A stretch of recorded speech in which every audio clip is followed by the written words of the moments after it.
What's going on, everyone? Welcome back. Today we are going to be tackling Mr. Joel's video, Joel's car. I'm sorry. If you saw in the last video, we had the timing belt tensioner failure. Put everything on. Car's making some bad noises, so we are what's it called? That's what I'm looking for, man. We are suspecting that he has a couple vent valves, so we're going to be pulling the head off. Or he's going to be pulling the head off. I'm just here to... Emotional support. Yeah. He's going to be pulling the head off and then taking it to the machine shop to get it inspected and replace the valves and make sure everything's fine. So, hey, look, it's one of those nice Rad Industry power water necks that I was talking about last time. Yeah, buddy. They really do make a beautiful piece.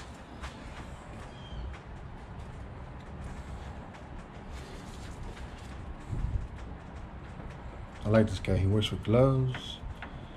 Not always. Takes care of his fingernails. On special occasions. How you feeling, bro? Depleted, defeated, or? Bro, at the end of the day, it's a part of it. You know, if you're getting into these applications and you're not expecting to one day have a failure, you're lying to yourself. Do I feel great? No, I'm not gonna lie.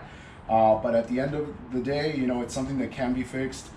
So it's all about, you know, just diving into it. You know, going into it head first.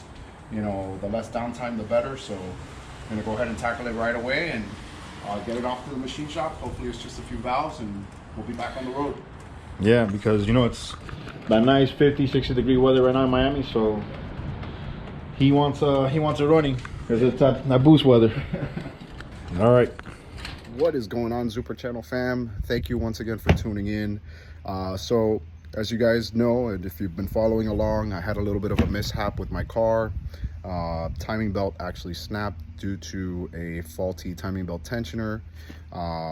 It was a billet steel piece. Unfortunately, the steel on steel between the pin and the tensioner bracket actually caused it to seize, not applying sufficient pressure on the timing belt, and therefore causing that timing belt to probably jump a tooth, stretch it out, and snap the timing belt in half. So you know, we tried installing a new timing belt on the motor, and unfortunately it started up, didn't sound too great. So took out the cylinder head and found that there were actually two bent valves, the last two on the exhaust side. So, you know, reached out to the guys over at Real Street. They were able to get these drop shipped to me next day from Ferrea, which phenomenal. They got it over quick to the machine shop. I don't know if you guys have ever seen how they test for these. It's actually a pretty cool process. We'll hopefully loop a video here showing you guys, so you can actually take a vacuum and they go bank by bank on each side, and they're able to test to see if the valves are sealing. Clearly when they got to these two, it wasn't holding vacuum, and I'll show you guys why. So here are the two valves. It's a slight bend in them, but if you go ahead and spin them here on the drill, you'll see there's a little bit of a wobble. So clearly those two had to be replaced. Went ahead, got them next date over to the machine shop. Cylinder Head Depot, the guys there, amazing, really quick service, quick turnaround, very friendly and knowledgeable. So what we're gonna go ahead and do now is we're gonna go ahead and, you know, put some pieces back on the head, drop it onto the motor, and we've already gone ahead and prepped the block surface and installed new OEM Toyota head gasket.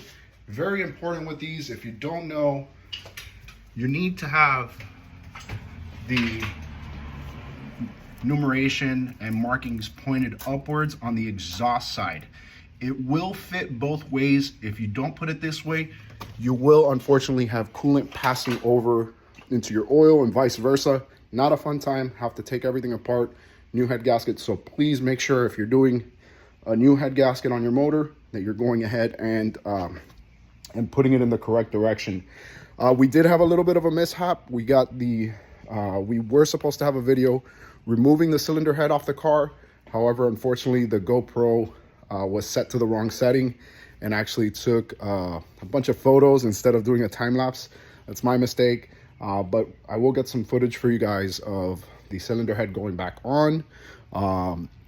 So stick around, and then we'll test her out, hopefully start her up, and fingers crossed everything is a-okay. Right, so the first thing we're going to do here, we're going to pop off these cams. The shop did need to temporarily install the cams so that they can go ahead and make sure that they adjust the valves properly. This motor does have shimless buckets installed, so they have to tip the valves in order to provide it the proper clearance. So I did need to take them to cams. So we got to pop those out so we can place the washers for the head studs. If you are leaving the studs on like I have, then you need to install the washer on the head before putting the head in the car. If not, once those bolts are through, the studs are through, you cannot fit the ARP washer. So make sure that you are also coating those with the assembly lube that ARP provides in order to get the proper torque spec on these. But let's go ahead and pop these cams off, and that way we can put those washers in and drop the head on. One other very important thing to note is when you're removing these bearing caps for the cams, these cam caps, you want to make sure that you walk them off in stages. So you want to walk them off evenly. Reason being, the 2J has a very long camshaft. So if you are loosening the front of the motor and the back is still tight, you can actually snap these in half. Not a fun experience. Hasn't happened to me, fortunately. I did, get that piece of advice when I first did the cams on my motor. But I have heard of people that it has happened to. Not fun. Got to buy a new cam, drop it in, the downtime, all that stuff. So please make sure if you're doing this, walk them off slowly. You'll see the pressure is going to start passing from one to the other, and you'll slowly see the cam start walking up. This one's already loose. I can just go ahead and remove these cam caps. And as you can see, she's already walking off. And just like that, we've got cam number 1 out. It's a little fun when the cam gear is still on there. So should just go ahead and do the other side, and then we'll drop in those washers. All right, so here we have the washers for the ARP head studs. The way I like to do this is just take a non-magnetic, skinny screwdriver. That way you can place the screwdriver right in the opening for the stud, and then just slide that washer down off the screwdriver. Make sure it's non-magnetic. If not, it's going to get stuck to it. So you just want to go ahead and drop them on. Here's another one. Give it a little wiggle, and it should just slide into place. Let's go ahead and do the rest. All right, and just like that, head is on the studs. All the washers are in their place. So now we can go ahead and install the nuts, torque them in sequence. ARP wants you to do this in 3 rounds up to 100 foot-pounds. So we're going to start off 33, 66, and then finally 100 foot-pounds. And you want to go in the order, the OEM specified order. That way you can torque the head evenly. So the same way that you remove the cam caps, you have to go little by little. It's the same thing when you install them. So I've gone ahead and walked them down slowly and torqued them down to 14 foot-pounds. This front one does require a little bit of RTV or FIPG, whatever you prefer to use. I like the high temp stuff. It hasn't failed me yet. It just takes 2 dabs on each side. There's little indentations for it. Can't really get it wrong. So stick around. I'm gonna go ahead and install the other cam, and then we can move on with the remainder of the assembly. All right, we got the spark plugs back in. Cams are installed. We're gonna go ahead and put on the cam gears now. You gotta tighten these before putting on the valve covers. You have to put a wrench on here so you can hold it and torque them. 60 foot-pounds is what Toyota specifies. So we got the cams torque down, 60 foot-pounds. Now we're moving on to installing accessories. So next we're gonna go ahead and move on to the exhaust manifold. Now the exhaust manifold happened to, everything happens for a reason. So when I installed these fancy titanium studs on the manifold, I did it with the motor out of the car. I dropped the car in with the manifold, and what ends up turning out is that the head, I would have had to remove the motor mount and tilt the motor in order to get the manifold out. I was able to get it out with the head, but these longer studs, these titanium studs on the lower runners, do not clear the Dock Race manifold that I run. So once again, everything happens for a reason. I was able to sort that out. So I'm going back to these shorter 2JZ OEM studs and running these on the top, which I can install once the manifold is in place, but these are the guides. Another thing to note, the gasket on these is directional. So they actually go like so. If you see, they have these little notches here. That'll give you the direction for them, so that you set them up properly. Alrighty, so this is what had to end up happening in order for the manifold to go on now. So I've got the back 3 studs on the bottom in, and then the first one on this side, these 2 are out. I'm gonna go ahead and put those in now once the manifold is in, but as you can see, it's in place. We can go ahead and work these studs in and bolt this thing down. All right, so we got the manifold all bolted up. All of the nuts are on, all good to go. So we're gonna start working on wastegates, installing the turbo next, and then we'll move on to the rear wastegate and the downpipe, and hopefully have this side of the engine wrapped up. First continues, we got the dump tube on, front cover is on the turbo, oil feed and oil drain line are installed. Now, here's a little trick for you guys. When you've got this many vacuum hoses going to the turbo, 2 different wastegates, all that fun stuff, you want to make sure as you're taking this stuff off that you label it. This is going to make your life a lot easier later on. You don't have to go back through, see what's connected to what side of the MAC valve, especially I'm running 2 of them, so it just makes things a lot easier. Just take the extra minute and label. Progress continues. So we've got everything set up on this side of the engine, the hot side. Downpipe is on, lifted up the car, connected the lower clamp, upper clamp is tightened, O2 sensor is installed and connected, all the wiring is ran. So we can go ahead and move on to the intake manifold side. There's a couple things that need to happen in order on this side. So we've got to first obviously install the gasket, and connect the intake manifold to the vehicle, tighten that down.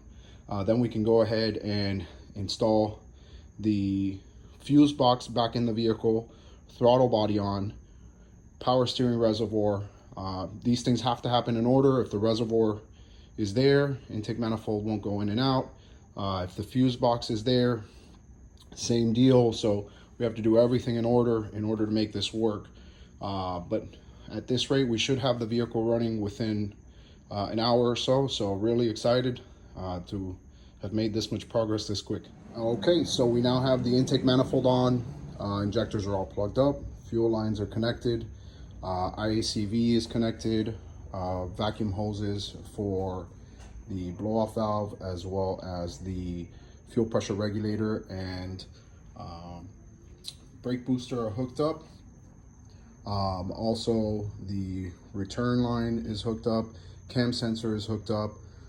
So now we're going to go ahead and move on to installing our power steering reservoir, and then once that's mounted and the lines are run, we can go ahead and hook up the fuse box. So stick around. Next up, I'm going to go ahead and install the valve covers. Now these do have an O-ring seal. These are the Hypertune Titan valve covers.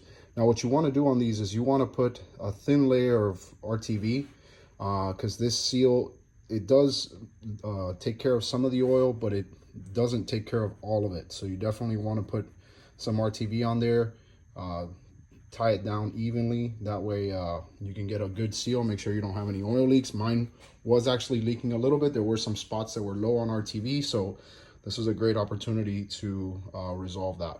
The valve cover's on. We're going to go ahead and hook up the catch can lines.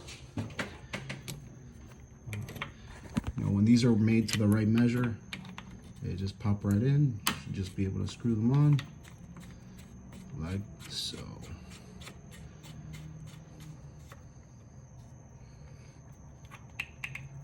All right. Just gotta make sure we tighten those now. The AN wrench, which is on that side. Make sure we straighten out these clamps so they look good. All right, so just a couple things missing. Throttle body's got to go on. Coil packs are going to go in next, and then we'll go ahead and time the motor, put the new timing belt on, and we're drawing near, guys. This is the final stretch. So here's actually a really neat feature to these coil packs. So actually what you can do is you can remove the middle two coil packs, and you'll gain access to the two brackets, the two screws for the bracket, and you can drop it in as an assembly with the exception of the two in the middle, and then just pop those in and you've got all your coils in place. Let me show you guys. We got the middle two coil packs removed, and just like that we can place it on top of the spark plugs. Press down on there, make sure they are well seated. And then this has two 4mm Allens that hold the bracket in place. You can go ahead and tighten those. And once these are tightened, we can go ahead and install the last two coil packs and run all the connections. So that's simple. So just wanted to share with you guys some of the favorite parts of mine that I have on the car. One of them is just for pure ease and functionality, would be this LPS Alpha Lock. So this is one of the easiest like user-friendly clamps on the market. All you got to do is line up your pipe to the throttle body, give it a good twist, and it'll audibly click once it's locked. It's got double O-rings. The more boost you build, the tighter it holds. So I've never seen one of these fail. Awesome product. Shout out to LPS. The other would be my billet brace, strut brace, torque bar, whatever you want to call it. This is by OCD Works.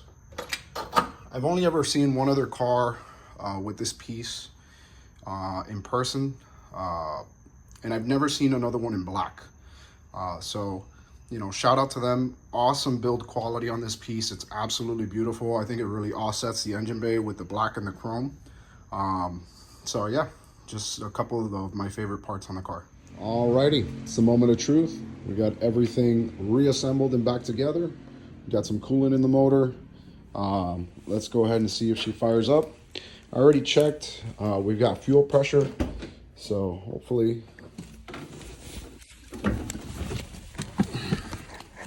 should be able to get her started up.